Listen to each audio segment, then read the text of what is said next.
Biz her ay düzenli olarak yetim kardeşlerimize nakdi yardımda bulunuyoruz. Her ayın 1 ile 5 arasında yetim kardeşlerimize maddi durumumuz el verdiği sürece yardımda bulunuyoruz. Bu ay yani Ekim ayında 515 tane yetim kardeşimize 51.500 TL değerinde nakdi yardımda bulunmuşuz. 15 yaşından büyük burs ihtiyacı olan özellikle üniversite okuyan yetim kardeşlerimize de 46 tane yetim kardeşimize de 4.600 TL nakdi yardımda bulunduk. Yine yetimlerin annesi, durumları daha kötü olan yetimlerin annelerine de yani 25 tane anneye de 2.500 TL nakdi yardımda bulunduk. İlimizde yaşayan Suriyeli yetim ailelerimiz de vardır. Bunlara da 1100 TL nakdi yardımda, makbuz karşılığında nakdi yardımda bulunduk. Bu kapsamda yurt içi yardımlarımız olduğu gibi yurt dışı yardımlarımızla birlikte toplamda 59.700 TL nakdi yardımda bulunduk. Yurt dışında Filistin'de 100 yetime 15.000 TL değerinde nakdi yardım yaptık.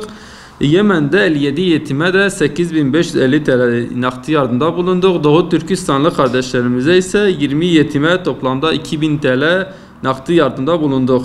Yani bu yurt dışı yardımlarımızın, nakdi yardımlarımızın toplam değeri 25.550 TL'dir.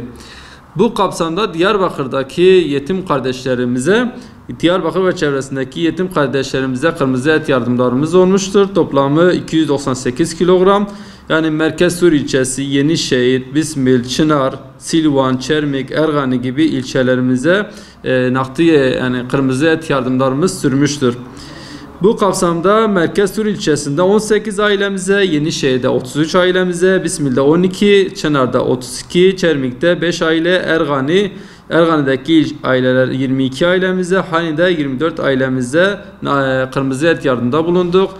Bu süreç içinde bizim vakfımıza gelip yardımda bulunan yetim kardeşlerimize de 3 aileye kırmızı et yardımımız olmuştur. Yurt dışında Afrika'da 3 tane kurban kesip Afrika'daki durumu kötü olan yetim ailelerimize ulaştırdık. Yine Afrika'nın Gana ülkesinde 4 adet su kuyusu açtık. Bunların değeri 13.500 TL'de her bir kuyunun değeri.